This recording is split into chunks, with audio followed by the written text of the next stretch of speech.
윤영호 전 통일교 세계본부장 구속됐습니다. 지금 계속 이제 구속영장 청구되고 있고 이게 어디로 번들지도 좀 우리가 계속 지켜봐야 되는데 지금 보니까 지난 2023년 통일교가 윤 전 본부장을 통해서 권성동 의원에게 억대 자금을 여러 차례 나눠준 것으로 의심된다는 건데 권성동 의원은 통일교와 금전 등 부적절한 관계를 맺은 적이 없다. 뭐 당연히 이런 입장이겠죠.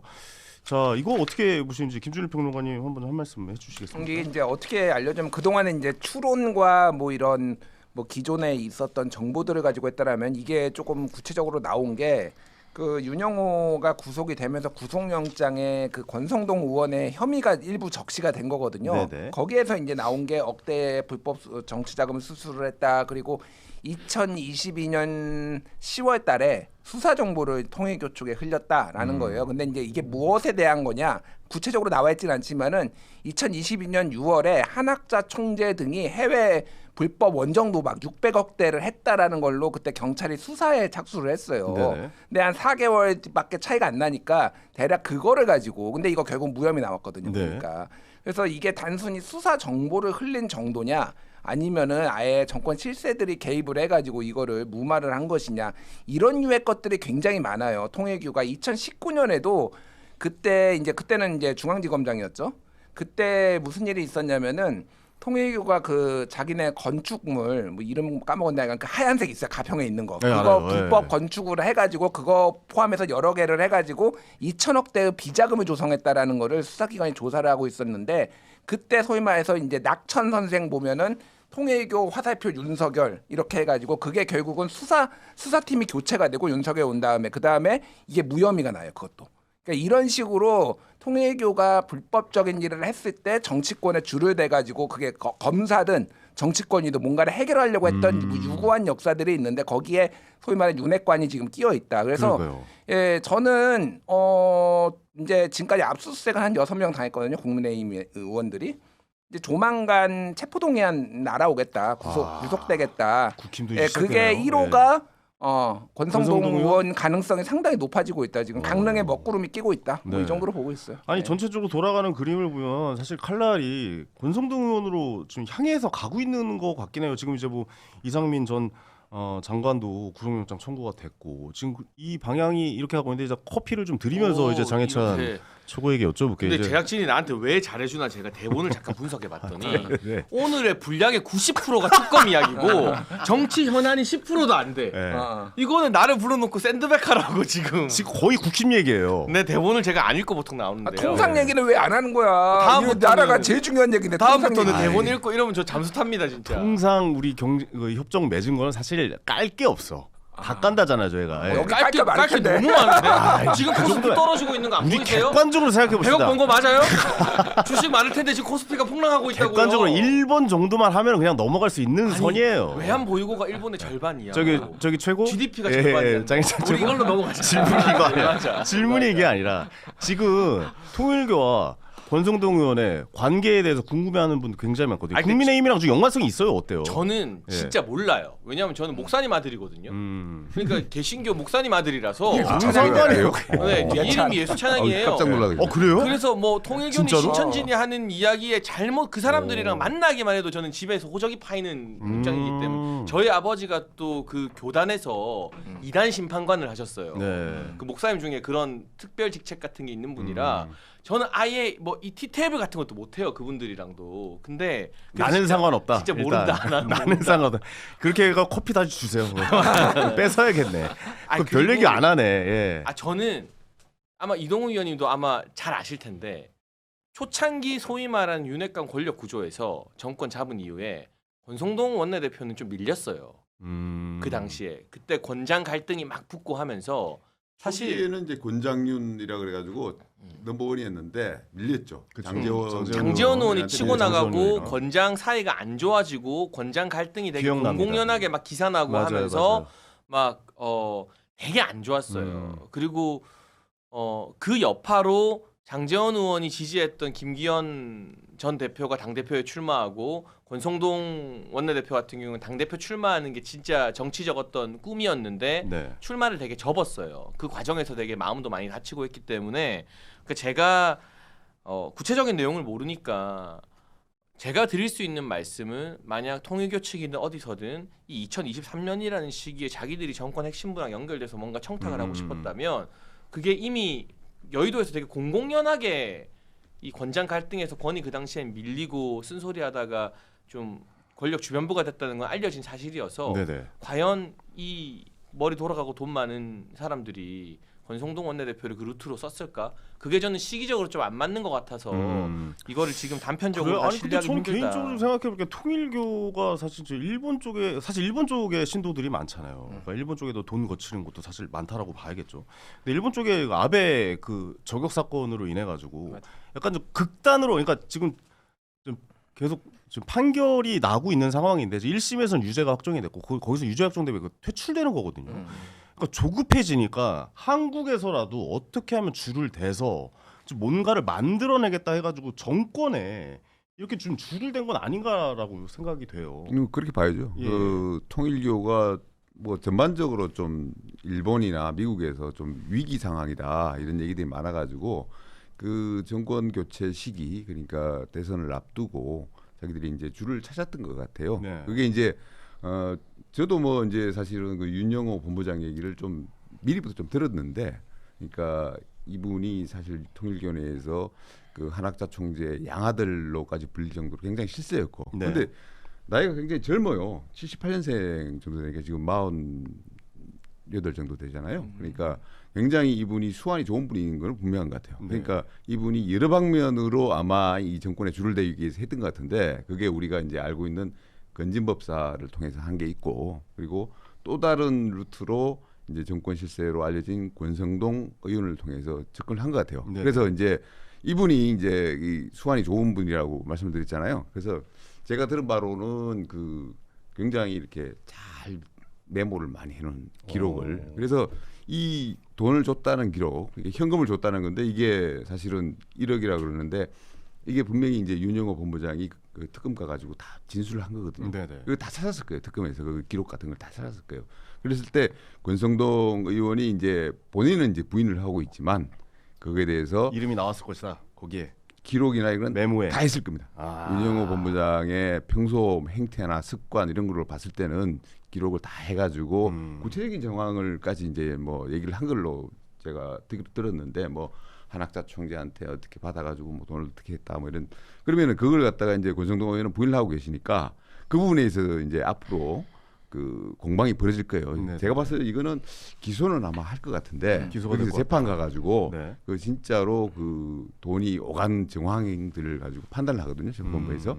그랬을 때 그게 굉장히 앞으로 법정 공방. 그러니까 뭐 권성동 의원 같은 경우에도 법률에서는 또 일가견이 계신 분이고 수사 이런 데 일가견이 계신 분이기 때문에 뭐 만약에 뭐 저는 돈을 안 받았다고 믿고 있습니다만은 돈을 받으셨다면은 그런 거 다 신경을 쓰셨을 것이고, 그래서 앞으로 재판 과정이 좀 간단치는 않을 거다 뭐 이런 생각이 근데, 드네요. 제가 짧게 아, 30초. 죄송합니다. 잠깐만요. 말씀드린 순간 속보가 떴는데 김건희 특검 구치소에서 윤석열 전 대통령 체포영장 집행 무산됐습니다. 너무 당연한 그럴 줄 거 알았어요. 그러니까 뭐 아까 제가 말한 것처럼 이렇게 네. 못하니까 그쵸. 뭐 그거는 그런 것 같고. 네네. 이건 뭐 당연한 수순이라고 생각하신 거예요? 근데 이제 이 이후에 뭐 사법적인 네. 부분이나 국민 여론은 제가 아까 말했다시피 이걸 편드는 게 아니라 네네. 감당해야 될 몫이지만 아까 뭐 팔다리 잡고 끌어내고 이건 불가능하다고 제가 말씀드렸잖아요. 네네. 그런 조치인 것 같고요. 요거 권성동 대표 관련해서 30초만 말하면 아 길게 말하셔도 돼요. 그 안에 있는 내용 좀 다 얘기해 주세요. 지금 국힘 내용 그 안에 있는 아니 내용 좀. 내용을 제가 알 수가 없고 모른대잖아. 정치인 이런 뇌물 사건이 꽤 있었어요. 뭐 옛날에 성완종 리스트도 있고 막 했는데 네.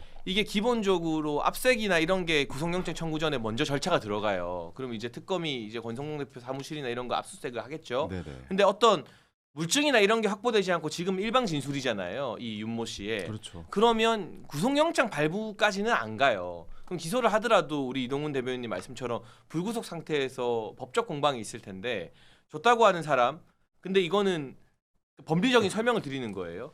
윤모 씨는 그 한학자 총재한테 컨펌 받고 줬다고 하지만 한학자 총재 입장에서는 자기가 그 컨펌 해줬다고 하면은 사실 여부를 떠나서 엄청 자기도 책임지는 거잖아요. 네. 나는 모른다고 나올 거고, 그러니까 이게 법리적으로 저는 이 윤 씨가 자기 혐의를 덜기 위한 일방 주장이라고 믿습니다만 설령 뭐 다른 게 있다 하더라도 이걸 증명해내고 밝혀내고 하는 게 그렇게 간단한 일은 아닐 거예요. 의혹만 있는 상태이기 때문에 네. 이건 좀 지켜봐야 된다라는 네. 생각이시군요. 그러니까 예. 이 수사를 이제 큰 그림에서 조금 이해를 하실 필요가 있어요. 예, 그림 좀 그려주세요. 그러니까 자 올해 3월에 남부지검에서 갑자기 건진법사를 수사를 시작해요. 올 3월에 올해 3월. 올해 3월. 예. 그때 혐의가 뭐였냐면은 2018년 지방선거에서 공천을 공천. 대가로 돈을 받았다라는 거예요. 자 생각해 보세요. 2018년이면요 문재인 정부 문재인 때예요. 정부죠. 예. 네.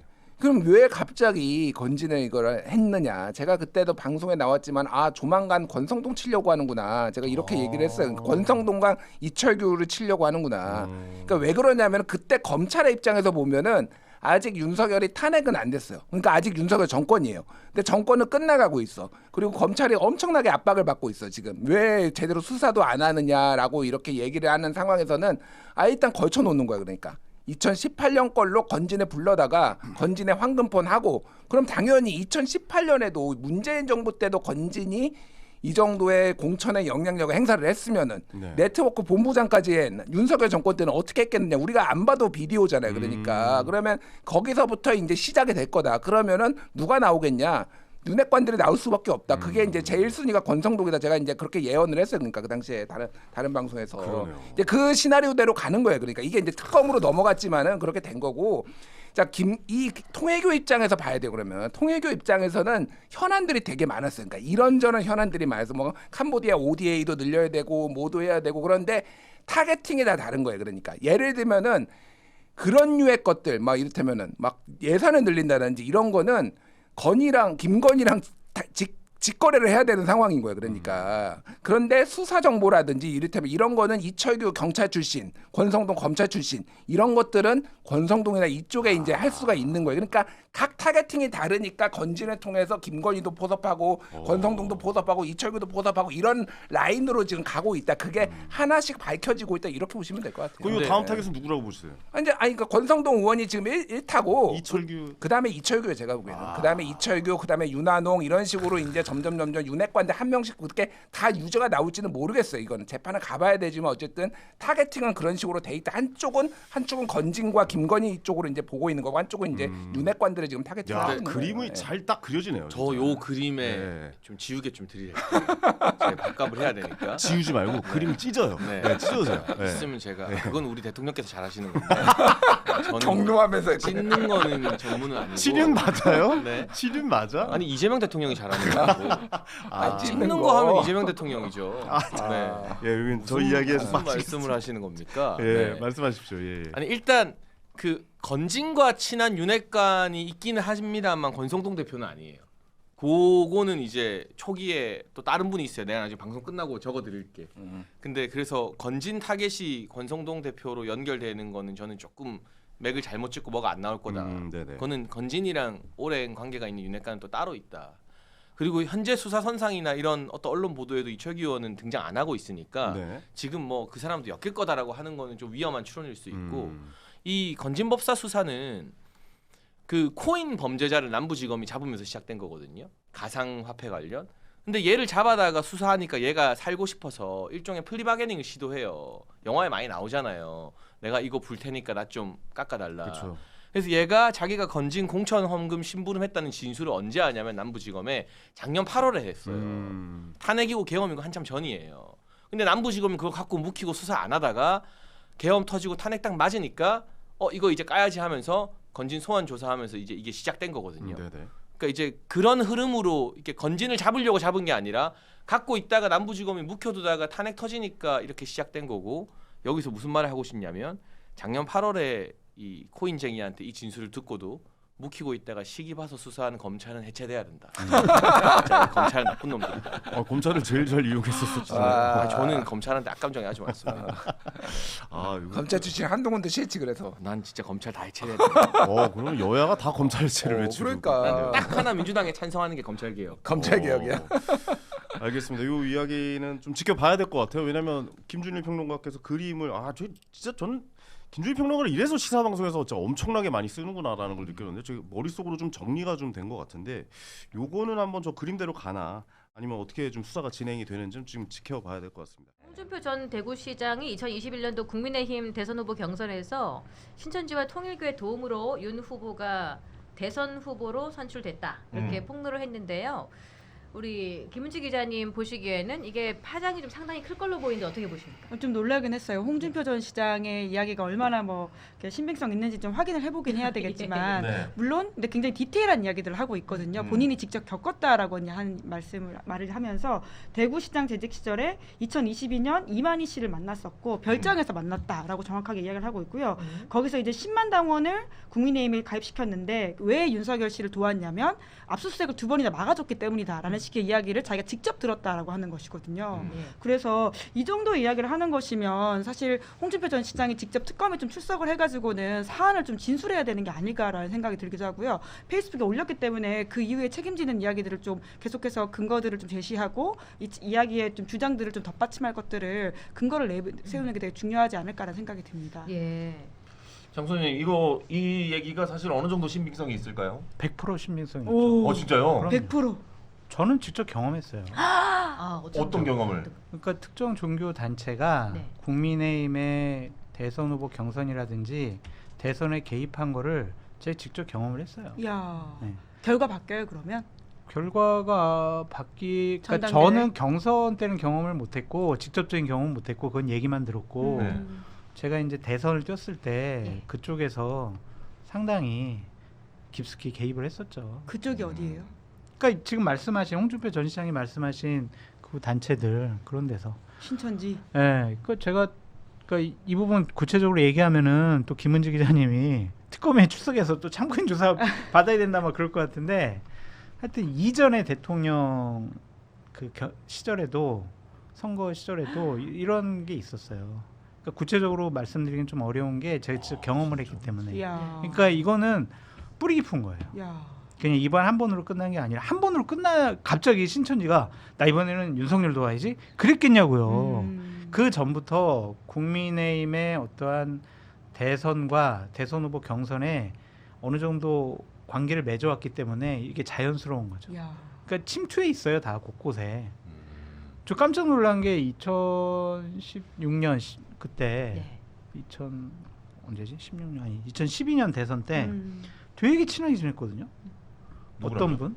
그러니까 대선 후보 경선 그리고 대선 과정 중에 제가 캠프에 있었어요. 예. 네. 공보팀장을 하고 있었는데 되게 친하게 지내던 몇 분이 있단 말이에요. 네. 나중에 알고 보니까 그분들이 신천지야. 진짜. 깜짝 놀랐어요. 깜짝.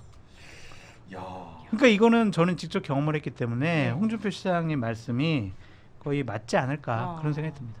근데 이제 권성동 의원은 이게 사실이 아니라고 법적 대응하겠다 이런 얘기를 하는데 이게 그래도 뭔가 근거가 없는 주장이라고 본인이 반박할 게 있으니까 이렇게 말씀하시는 뭐 게 그래서 아닐까요? 오히려 홍준표 시장이 빨리 그러면 수사해라 이렇게 이야기하고 있으니까요. 말씀처럼 수사하면 밝혀지지 않을까라는 생각이 들기도 합니다. 아, 근데 또 이제 공선동 의원 같은 경우에는 이게 사실이 아니다라고 하면서 법적 대응한다고 하는데 홍준표 전 시장은 빨리 고소해서 수사를 통해서 시시비비를 막 가리자. 뭐 이렇게 지금 지금 방금 전에 얘기했잖아요. 하고 있습니다. 예. 그렇죠. 중요한 문제라서 지금 2번 얘기하셨죠. 그렇죠. 네, 아주 그쵸. 중요한 문제라서. 반론은 또 꼭 권성동 이야기해드려야 의원을 되니까. 얘기했었어요? 예, 네. 딴 지금 생각했어. 지금 우리 김기호 앵커께서 여기 그랬어? 여러분이 올려주시는 글을 이렇게 압수수색하느라고 예 됐습니다. 아, 근데 자, 이걸 권성동 의원을 적시를 지칭을 해가지고 홍준표 시장이 좀 얘기를 한 것은 네. 좀 문제가 있지 않을까 그런 음. 생각이 좀 들어요. 그래서 권성동 의원이 법적 대응할 수도 있지 않을까. 오. 근데 왜 밝힐 수는 없잖아. 그러면은 어떤 걸 밝혀야 되냐면 그 이만희 교주도 수색을 해야 되고 압수수색을 해야 되고 국민의힘 당원 명부를 다 확인을 해가지고 신천지 뭐 교인과 뭐 맞춰본다든지 흔적이 있는다든지 또 내부의 여러 사람들을 조사해서 이걸 밝혀야 되는데 그것도 쉬워 보이진 않아요. 이런 그 종교 집단이 이렇게 대통령 뭐 이런 경선 같은 거에 좀 관여를 하는 게 굉장히 많은가 봐요. 사례가. 그러니까 유혹이 많아요. 왜냐면은 이분들은 일사불란하잖아요. 조직이 자, 있다는 그렇죠. 거. 네. 오더를 딱 때리면은 네. 자 이번엔 윤석열이야. 윤석열 찍어. 그러면은 거기 99%는 다 윤석열 후보를 찍을 거예요. 신자가 많으니까. 그게 가능하잖아요. 그러니까 교인들에게 목사님은 거의 신과 같은 존재잖아요. 네. 근데 교주가 만약 이런 거를 얘기를 한다, 지시를 내린다. 특히 신천지 같은 경우에는 되게 매몰돼 있는 사람들이잖아요. 그런 분들에게 오더가 떨어지면은 이분들은 하늘의 뜻인 그냥 거지 이거는. 그냥 이분들은 다 시키는 대로 할 수밖에 없지 않을까. 그러면은 투표율도 높고 득표율도 높아지는 거죠. 그러니까 유혹당할 수밖에 없죠. 야 이러면 이게 사실이면 진짜 대한민국 진짜 무섭다. 이런 사례가 우리나라만 있습니까? 아니면은 해외에도 이런 일이 있습니까? 제가 해외까지는 잘 모르겠습니다. 그래요. 예. 그거는 좀 이렇게 넘어가시죠. 해서 전한길 씨가 그렇게 당당하게 주장을 하는 거 아니겠습니까?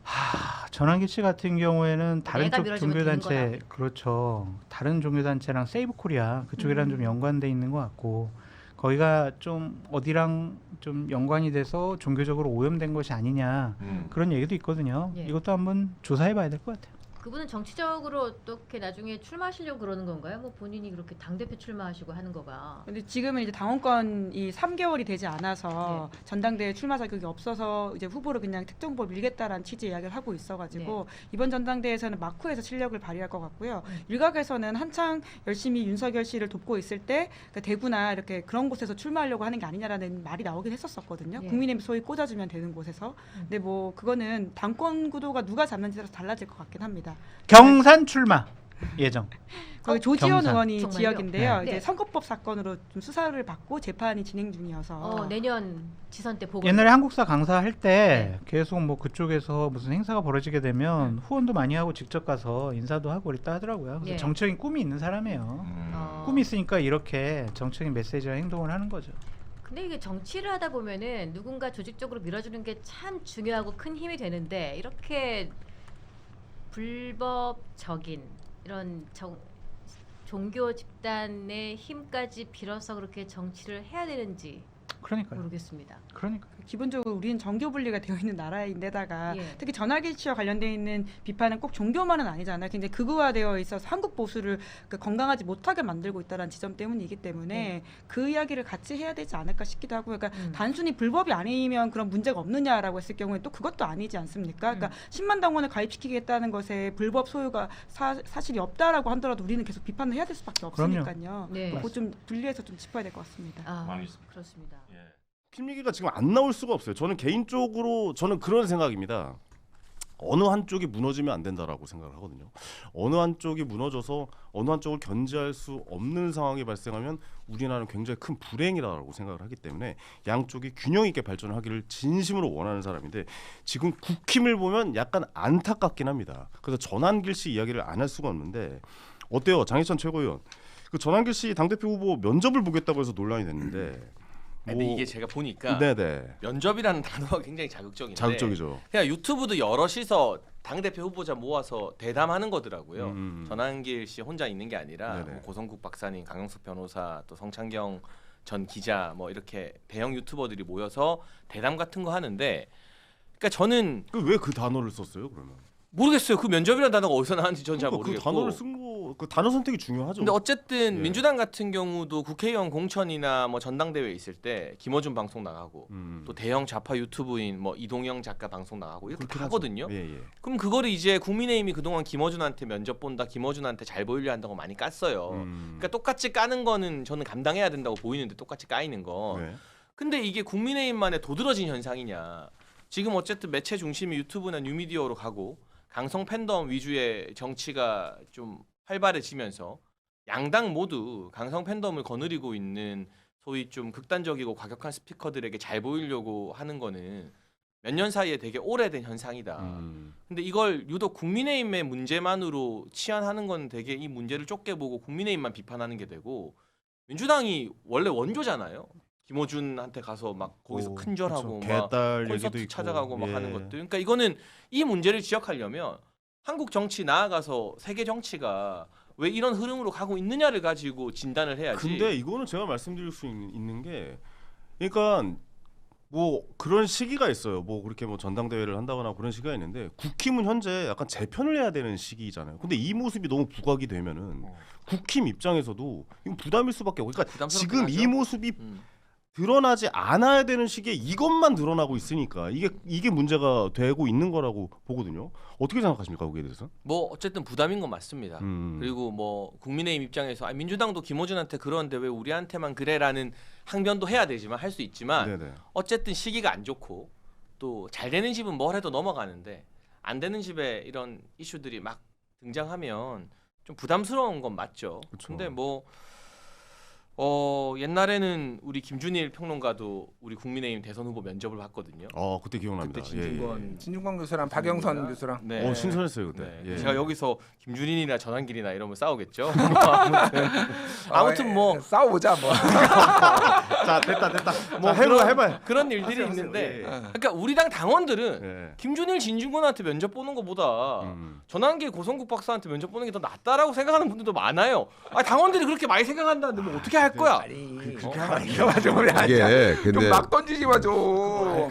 그때는 네. 당에서 공식적으로 국민 면접이라는 걸로 어차피 그러니까 본선에 올라가면은 소위 말해서 이제 뭐 좌파든 진보든 이쪽에 지문 세례도 많이 받을 테니 이거를 그런 거를 연습도 하고 뭐 다양한 뭐 이제 보수도 있고 뭐 중도도 있고 진보도 있고 이런 사람들한테 국민 면접을 봐봐라라는 뜻에서 당에서 준비를 한 거고.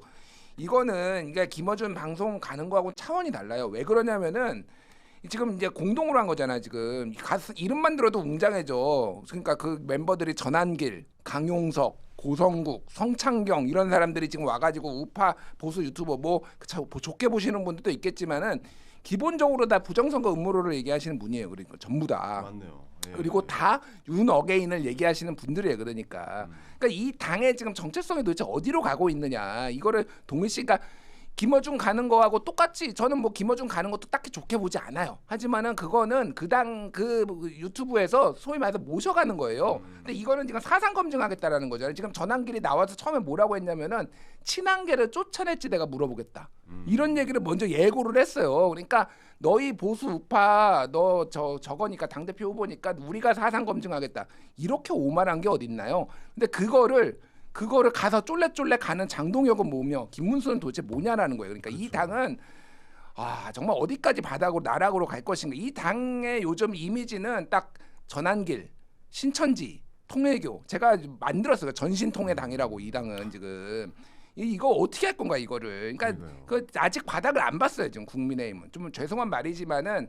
그러니까 어쨌든 당원들이 결국은 선택을 뭐 김문수가 됐든 장동영이 됐든 선택을 하고 이 길로 가고 성적표 받아보고 그 다음에 뭔가 뇌정지 상태가 오든 이게 지금 현탈에 맞든 그 다음에 뭐가 이제 길이 생기지 지금은 방법이 없다 제가 방법이 보기에는. 없다. 네. 근데 사실 김문수 후보가 이제 당 대표가 될 가능성이 지금 현재로서는 제일 높은데 김문수 후보마저도 전환길과 본인이 왜 극우냐 뭐 이런 식으로 이야기가 나오고 있으니까. 그러니까 저는 전환길 씨 주장에 동의 안 하는 게 되게 많아요. 네. 저는 계속 유튜브에서 저는 부정선거 안 믿는다 사기극이라고 했다가 그 강성 지지자들한테 욕 먹고 그래요. 왜 장례차는 부정선거 이야기 안 하냐고. 근데 그 예를 들면 김어준 씨가 부정선거론의 원조거든요. 영화까지 예전에 만들어서 장사했어요. 이야기하긴 했죠. 그리고 예. 이재명 대통령도 2017년에 본인이 공식적으로 부정선거였다라고 말하면서 대선을 부정했던 분이에요.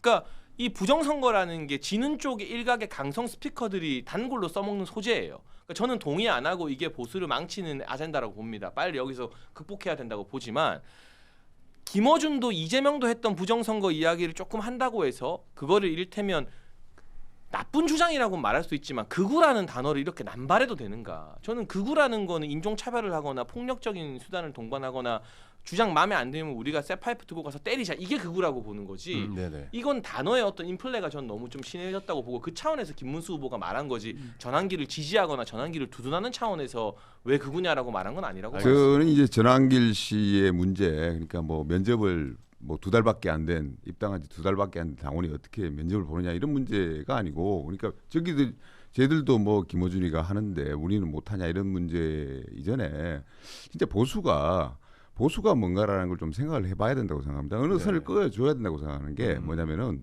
뭐 저쪽에서도 뭐 극단적인 주장 뭐 나올 수 있는데요. 저희가 이 보수에서 정말 우리 사회 시스템이 그냥 굴러가도록 해야 되는데 그게 필요한 거는 역시 협상과 타협 이런 것들 원칙을 버리면 안 되는데 지금 윤석열 대통령이 가장 잘못한 건 뭐냐면은 군대를 동원해가지고 협상과 타협이 아니고 군대를 동원해서 무력을 동원해가지고 의회 기능을 정지를 시키려고 했단 말입니다. 그거는 우리가 보수가 그 부분에 대해서는 용인해서는 안 되는 부분이거든요. 그런데 이 전환기실 같은 경우에는 뭐냐면은 그 계엄에 대해 가지고 타당했다라고 얘기를 하니까요. 그걸 인정하는 거거든요. 그러면 그것이 극단 세력이 아니고 뭐냐 이거죠. 그러니까 우리가 보수라고 하는 보수를 대표한다고 하는 국민의힘이 그 부분에 있어서는 분명히 선을 끊고 자기 정체성을 갖다가 보여줘야지 이것이 앞으로 나갈 수 있는 것이지.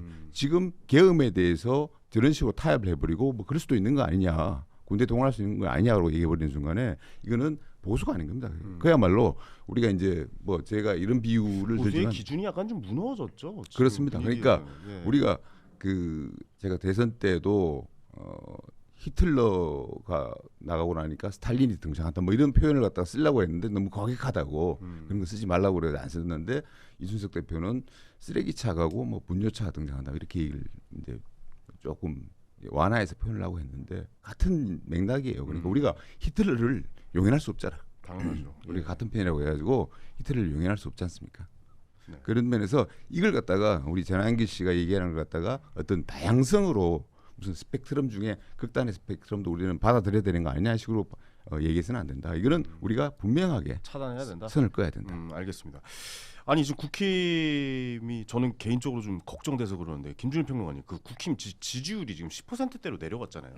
이거 더 내려갈 것이라고 보세요? 제가 어떠세요? 계속 얘기를 하는데 아직 네. 바닥을 안 봤어요. 아직 바닥이 예, 아니다. 더 내려갈 하방 압력이 더 있다라고 보고 뭐 지금 이런 상황들도 하방 압력인 거죠. 그리고 이제 선거라는 게 특히 이제 결국은 이 평가를 지지율 평소에 뭐 여론조사와 그리고 이제 선거라는 걸로 성적표를 받아들이는 거잖아요. 그러니까 이 지지율은 이제 예비고사 같은 거면은 이제 성적표 받는 아니 그 선거는 결국은 이제 그게 본고사가 됐든 뭐 수능이 됐든 이런 거잖아요. 네네. 거기에서 지금 상황으로 이길 수가 있을까 국민의힘이? 국민의힘이 어떤 뭐 이제 맨날 어디든 계속 이겨왔던 TK 지역 뭐 이런 데서 지방 선거에서 그런 데는 뭐 수성할 수 있겠지만은 수도권 전멸이에요. 제가 거의 한석도 못 얻을 겁니다. 그러니까 진짜 기초단체장 하나 얻기도 힘들 정도로 그 정도로 보세요? 저는 그렇게 봐요. 지금 이대로 그대로 가면은. 그러니까 지금 뭐 윤석열 면회 가겠다 장동혁 뭐 이렇게 얘기하고 있고, 그러니까 윤석열 면회 가면은 좋아하겠냐고 그러니까 이 당을. 그래서 계속 얘기하지만은 당원들이 굉장히 국민의힘 얘기 분들이 만나 보면은 당원들이 굉장히 혼란스러워요 지금. 네네. 그러니까 어떻게 해야 돼? 물론 맞아요. 예, 네. 그러니까 분통 터져요 지금. 윤석열이 잘못한 것도 맞아. 그런데 이재명이 저렇게 하고 있는 것도 마음에 안 들어. 뭐 이런 상황인데 그럼 어떻게 해야 되냐 이거. 뭐 어떻게 하면 이길 수 있냐. 막 이런 혼란스러운 상황이에요. 그래서 제가 맞아요, 얘기 맞아요. 똥인지 된장인지를 먹어보는 수밖에 없다. 네. 김문수, 장동혁 이런 분들을 이끌고 가서 당이 결과를 받아봐서 그 이후에 뭔가 잿더미 속에서 뭔가 이제 희망이 보일 거다. 저는 그렇게 얘기합니다. 아니 이런 상황이 어떻게 보면 개혁신당 입장에선 좀 괜찮은 상황 아니에요? 오히려 보수의 대안으로 개혁신당이 또 드러낼 수도 있잖아요. 제가 최근에 이제 국민의힘 의원들 만나보고 이러면은 네. 아직까지 이제 좀 기대를 갖고 있어요. 그러니까 그 2004년 얘기를 주로 많이 해요. 그러니까 2004년 박근혜 그 대표가 등장할 때 기억해 보시면 아시겠지만은 차떼기 때문에 당이 완전 그 무너진 적이 있었어요. 그래서 여의도에 천막 당사 치고 그래서 다시 살려내고 그런 일도 있지 않느냐. 그러니까 우리도 뭐 그런 가능한 거 아니냐 이런 식으로 말씀하시는데 그래서 뭐 이제 지지층들이 미호도 다시 한번 하지 않겠냐 그런 기대를 숨기지 않고 있더라고요. 그런데 제가 봐서는 그때하고 분위기가 바뀌었다. 그리고 구조적으로 좀 바뀌었다라고 좀 말씀을 드려요. 그러니까 뭐냐면은 지지층 자체가 그때는 국민의힘 그때는 새누리당으로 제가 알고 있는데 새누리당이 한나라당이죠. 한나라당이었는데 그 지지층 자체가 대한민국의 주류 세력이었고 지금의 어떻게 보면 6070들인데 그때는 4050들이었어요. 그래서 그분들이 여전히 지지를 해주는 조금 태도를 바꾸니까 지지를 해주는 거 있는데 지금은 그분들이 완전히 빠져나가고 국민의힘은 지지층을 개발을 못했어요. 그런 상황이기 때문에 지지층 자체가 바뀌었다. 그리고 두 번째는 뭐냐면은 총선에서 연달아 두 번을 대패를 하면서 지금 개혁 주체 세력이 사라졌어요. 수도권에서 의원들이 없습니다. 네. 전부 영남 의원들 한 60명이 똘똘 뭉쳐 있어요. 그러니까 그러다 보니까 변화를 좀 거부하는 그런 모습들을 보이고 있습니다. 그리고 아까 말씀드렸다시피 정체성, 이념에서 굉장히 혼란스럽습니다. 자기들이 이런 부분들에서 선을 꺼줘야 되는데 불법 계엄에 대해서는 분명히 선을 꺼줘야 되는데 그러지를 못하고 있습니다. 그런 이유들 때문에 저는 앞으로 국민의힘이 당분간이 아니고 이제는 회복하기 힘들다. 2004년처럼 다시 돌아오기 힘들다. 그래서 앞으로 보수는 개혁신당을 중심으로 해가지고 재편되지 않을까 그렇게 생각을 합니다. 요 얘기는 꼭 해. 그러니까 이동훈 그 대변인께서 역시 대조선일보 논설위원답게 정확한 그렇죠. 얘기를 해주셨어요. 네네. 뭐냐면은 그 옛날에는 그때 뭐 노무현 정부 때고 김대중 정부 때도 있고 이제 정권도 보수 입장에서는 넘겨줬지만은 주류였어요 그때는. 그리고 인구 구성도 그렇고 전후 세대 이제 전전 세대나 전후에 이제 그 많은 그런 어떤 어려움들을 겪었던 사람들이 보수에 대한 믿음이 확고했거든요. 네. 근데 지금은 완전히 달라요. 그러니까 지금 인구 구성을 쉽게 얘기를 하면 우리나라 대한민국은 지금 그 2차 베이비붐 세대 이게 이제 70년, 71년이 이제 이렇게 정점인데 여기가 100만 명씩 태어났어요. 네. 그러면 그 옆에로 이제 72년, 73, 74년에 가면서 97만 명, 95만 명, 93만 명 이런 식으로 해서 여기가 인구가 완전 피크거든요. 여기에 70%가 민주당을 지지. 이번에 그 40대가 50대가 40대가 70%가 이재명을 찍었어요. 그러니까. 근데 이게 왜 그래? 그 전에는 70%까지는 안 갔어요. 이게 윤석열 때문이에요. 그러니까 도저히 이 내란을 일으킨 이 사람들하고는 같이 할 수가 없다라는 약간 민주의식, 그게 이제 노무현 때 있었던 그런 것들이 이제 이게 발휘된 이런 것들이 굉장히 확고한 사람이면서 그 중도 보수 성향도 다 이재명이나 이쪽으로 넘어갔단 말이에요. 그러면은 윤석열을 끌고 안으면 이길 수 있냐고, 이 사람들이 돌아오냐고. 이 제일 인구가 많은 데서 7대3으로 지금 이렇게 되는데, 게다가 진짜 냉정한 얘기지만은 보수를 적극적으로 지시하는 70대 이상은 한 해 30만 명씩 사망해요. 생물학적으로 퇴장을 합니다. 그럼 유입이 됩니까? 2030에서 그 정도로?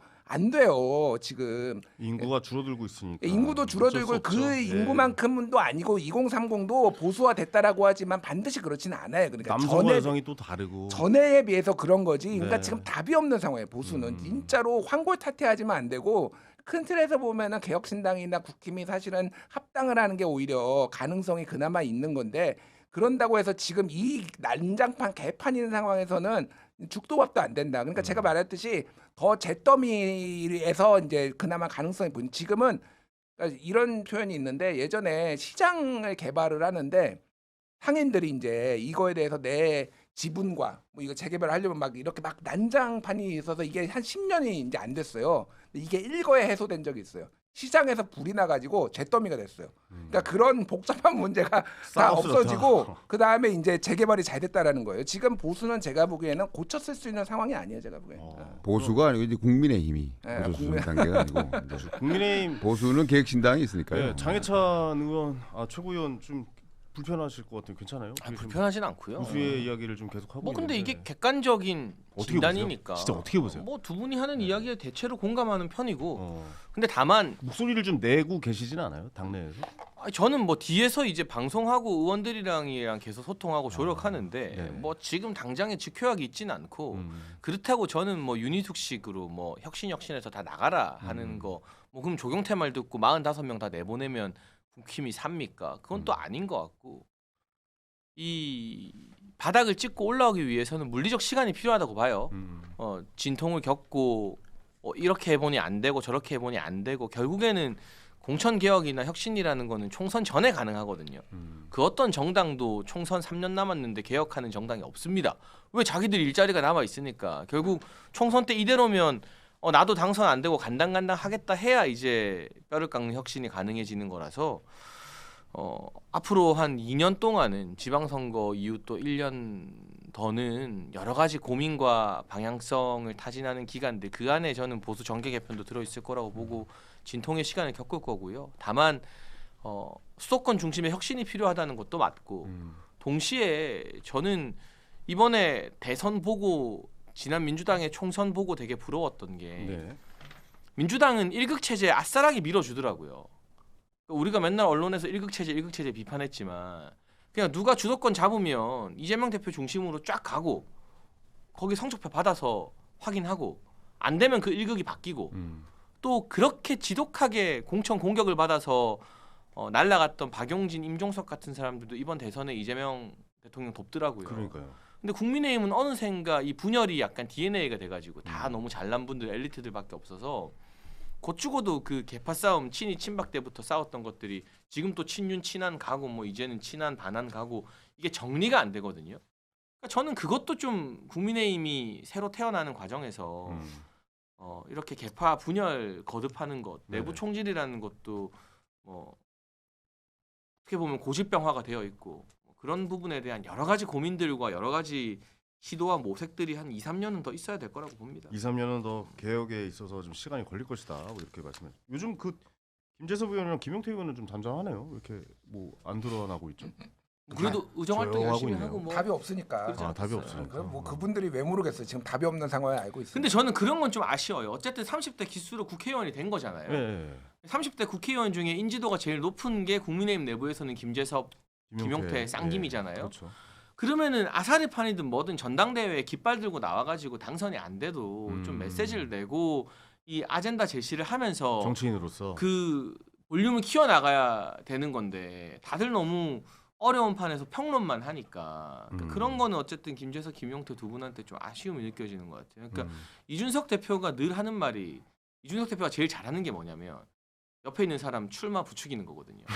무조건 출마하라요. 뭐 되든 안 되든 무조건 출마해야 되고. 근데 한 30분 이야기하면 내가 출마하는 게 맞고 내가 출마 안 하면 역사에 죄를 짓는 것 같은 기분이 들어요. 막 저보고도 이번 전대에 너 무조건 최고위원 나가야 된다 하고 막 그랬어요.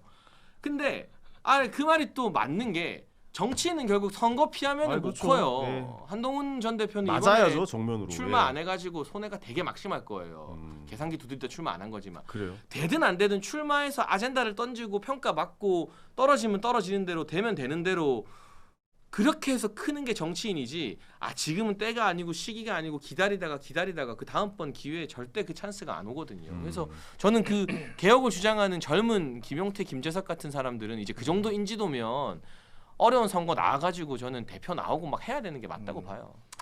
워낙 진흙탕이니까 지금 약간 잠깐 좀 떨어져 있는 거 아닌가라는 생각도 들기도 하고 어쨌든 그 국힘의 그 개혁이 좀 제대로 이루어져서 좀 균형 있는 발전, 여야가 좀 균형 있게 좀 갔으면 견제하는 기능으로 갔으면 좋겠다라는 생각이 들고 이번에는 하남자 대 하수인이라는 주제. 이게 누구를 얘기하는 걸까요? 혹시 알고 계십니까?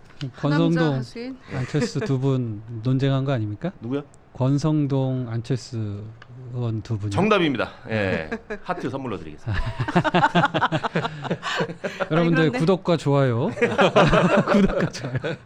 자, 내란 특검이 안철수 의원을 참고인 신분으로 불렸는데 안철수 의원이 응하지 않겠다고 했습니다. 이 과정에서 안철수 의원과 권성동 의원 간의 하남자 하수인 공방이 있었습니다. 이거 참 재밌죠. 어떻게 보십니까? 저는 안철수 의원이 보다 굉장히 정확한 표현을 했다고 봐요. 예. 하수인 맞잖아요, 권성동 의원. 그렇게 생각하시는구나. 왜냐면은 또 저희 대표 입장에서 또 생각을 해야 되는데 네네. 텔레그램 그 체리 따봉 받으면서 대통령한테 굽신굽신 하시던 분 맞잖아요. 그러니까 하수인 맞죠. 근데 이제 하남자를 권 대표께서 안 대표한테 그렇게 얘기를 한 게 네네. 이제 납득이 안 갑니다, 저는. 왜냐면 그 강심장으로 네. 당론 어겨가면서 투표장에 끝까지 앉아 있었던 거 가지고 그런 인물인데도 불구하고 하남자, 저는 안 대표님의 그 소신과 어떤 의견 개진하셨던 거에 대해서는 굉장히 평가합니다. 우리 정재수님께서 잘한다 주의사. 네, 감사합니다. 칭찬해 주셨습니다. 네. 어떻게 보십니까? 글쎄 지금 방금 경향신문 뭐 단독 속보 보니까 네. 이 하수인이라고 지칭한 이 권성동 의원이 네. 통일교 측으로부터 억대 불법 정치자금 받았다. 그게 이제 아까 우리가 얘기했던 그 통일교 윤모 씨 본부장이 구속됐는데 그 구속영장에 이런 부분들이 적시가 돼 있다는 거예요. 네네. 그러니까 권성동 의원한테 억대 불법 정치자금 줬다 이런 얘기들이. 그러니까 근데 사실은 통일교에서 그렇게 중간에 뭐 건진이건 또 권성동 의원하고도 상당히 밀접하게 연관이 돼 있긴 하죠. 왜냐하면 2021년이었던가요? 그 대선 요번 대선 말고 지난 대선의 후보 시절에 윤석열 후보 시절에 통일교 측에서 주최하는 어떤 그 회의에 컨퍼런스 같은데 행사에 후보가 거기 이제 같이 갔단 말이에요. 윤석열 후보가. 근데 그 중간의 역할을 권성동 의원이 했어요. 그 권성동 의원이 지금 구속된 윤 본부장하고 이렇게 얘기를 해가지고 윤석열 후보가 그 행사에 참석도 하고 했었는데 굉장히 밀접하게 관련이 있다고 볼 수가 있죠. 그런데다가 나중에 뭐 당대표 선거 뭐 전당대회 이 즈음에도 뭐 권성동 지원하기 위해서 통일교 측에서 많이 뭐 입당도 했다 막 그런 얘기들이 돌았는데 결국에는 이제 권성동 의원이 출마를 안 해가지고 안 했죠 그때 안 해가지고 그러면 이제 그 사람 다음은 누구를 찍어야 되냐 막 이런 얘기들까지 나왔었는데 오늘 지금 이런 속보가 나오고 보니 그 중간에 뭐 불법 정치자금이나 뭐 여러 가지 뇌물로 보이는 그런 고가의 어떤 이런 것들이 비단 이 김건희 씨한테만 갔겠냐 이제 이런 얘기가 나올 수밖에 없는 거고 영장에 적시가 됐다면은 이제 한번 특검 그 대상이 됐기 때문에 뭐 이런저런 거에 다 이 수사 대상이 될 수밖에 없는 거고 권성동 의원도 이 부분에 대해 해명도 해야 되겠죠. 그래서 저는 뭐 하남자다 이렇게 얘기하니까 넌 하수인 이렇게 받아쳤지만 저는 이 지침 가운데서는 하남자 승이라고 생각합니다. 그래요. 내란 특검이 안철수 의원을 부른 것에 대해서 안철수 의원이 너무 지나치게 크게 생각한 거 아닐까 하는데 검찰 출신으로 수사 많이 해보시잖아요. 네, 검찰관이 어떻게 생각하십니까? 그 안철수 의원 입장에서는 본인이 이렇게 수사 대상이 돼서 소환됐다는 것에 대해서 좀 불쾌하게 여기실 수도 있을 것 같은데 꼭 그런 것만은 아닙니다. 사실 뭐 내란 특검은 아니지만 저도 참고인 조사는 받아본 적이 있거든요. 그래요? 예. 그리고 사실 안철수 의원 같은 경우에는 명태균 리스트에 명단이 올라가 있지 않습니까? 네네. 그리고 명태균 리스트의 그 성격에 대해서 여러 사람들이 각자 다른 주장을 하고 있거든요. 그럼 정확하게 내 이름이 거기 왜 올라갔는지 그리고 어떤 곡절 때문에 거기 이 명태균 리스트에 거론되게 되어 있는지에 대해서 본인이 가셔서 소명하면 되는 거죠. 소명하면 되는 것이고 일단 소환됐다는 것 가지고 그렇게 너무 이렇게 과민 반응이라 그래야 되나? 그러실 이유는 없는 것 같고 당당하게 뭐 이름이 올라가 있다면 나는 거기 있는 사실 그대로 가가지고 설명을 하겠다. 그리고 내란 특검에서 사실 뭐 그렇게 명태균 리스트에 있는 여러 유력 정치인이 이름이 언급되어 있는데 그중 어떤 사람은 안 부르고 어떤 사람은 부르고 이럴 수도 없는 것이거든요. 그리고 특검을 하는 이유 중에 하나가 그런 형평성이라던가 그런 국민들이 생각하고 있는 여러 가지 의구심을 다 해결해 달라고 한 것인데 누구는 안 부르고 누구는 부르고 그러면은 특검이 존재의 의의가 없죠. 너무 진지하게 말씀을 드린 거예요. 아니 근데 시작을 원했어요. 네. 사실 그렇기 때문에라도 그냥 수긍하시고 그냥 사실대로 말씀하시면 될 것 같습니다. 그런 이제 공정성이 담보가 되면 좀 안철수 대표님 입장에서 이야기를 좀 해보겠습니다. 공정성이 좀 담보가 되면 충분히 가서 저도 할 수 있다고 봐요. 근데 뭐 최근에 있는 특검 3개 중에 뭐 몇 군데에서는 또 과하게 한다라는 의견 뭐 저희 당에서도 그렇고 이런 이미지들이 있고 또 어찌됐든 정치적으로 연결이 되는 그 행동이 될 수 있으니까 거기에 대해서는 한 번쯤은 반발해 봄직도 하다. 저는 그 생각이 들더라고요. 근데 그거 가지고 바로 야 너 안 가? 하남자네? 딱 이렇게 돼버리니까 좀 좀스럽죠. 제가 봤을 땐. 네, 좀스럽다. 그렇죠. 네. 권성동 의원은 제가 보기엔 그냥 본인 앞가름을 잘 했으면 좋겠어요. 그렇죠. 그래서 지금 이 문제가 크게 될 것 같으니까 일단 본인 한마디로 제 앞가름 잘 하십시오라는 말씀 드리고 싶고 안철수 의원은 사실 참고인 뭐 안 나가도 그만이에요. 그리고 지금 당대표 후보잖아요. 나 바빠서 못 나가겠다 해도 되는데 아마 이제 이런 그 참고인이건 어떤 대상이 되어보는 게 거의 처음이어서 살짝 쫄리신 게 아닌가. 그런 느낌도 좀 드는데 그 내란 특검에서 이제 유일하게 사실은 특검에 찬성을 했어요. 네. 그 찬성표를 던졌고 하니까 뭐 이것저것 조금 물어보려고 했던 게 아닌가. 그야말로 참고용으로 정황에 대해서. 그리고 그때 왜 그 계엄 해제 의결 할 때 18명이 찬성했잖아요. 국민의힘에서 들어가서. 그랬는데 안철수 의원은 그때 그 추경호 원내대표가 국회로 와라 당사로 가라 국회로 와라 당사로 가라 계속 장소 바꾸고 왔다 갔다 하고 추경호 의원도 그래서 내란 특검의 이제 수사 대상 피의자죠. 그것 때문에 혼선이 있어서 내가 참여를 못했다. 계엄 해제 의결에 그런 얘기를 한 바가 있어요. 그러니까 그런 것까지를 포함해서 그때 당시의 경위랄지 정황이랄지 이런 거 포함하고 또 내란 특검에 찬성표 던질 때 당에서는 어떻게 이를테면 뭐 분위기가 어땠냐부터 포함해서 그런 것들을 좀 물어보려고 했던 것 같아요. 그런데 이제 일단은 나 당대표 후보 나와가지고 바쁘고 그러고 나는 찬성하고 다 이렇게 했는데 왜 내란 특검은 나를 불러서 이렇게 뭔가 있는 것처럼 하려고 하느냐라고 이제 사실 처음 느낀 기분은 나쁠 수 있죠. 저도 그렇게 생각합니다. 예. 알겠습니다. 예.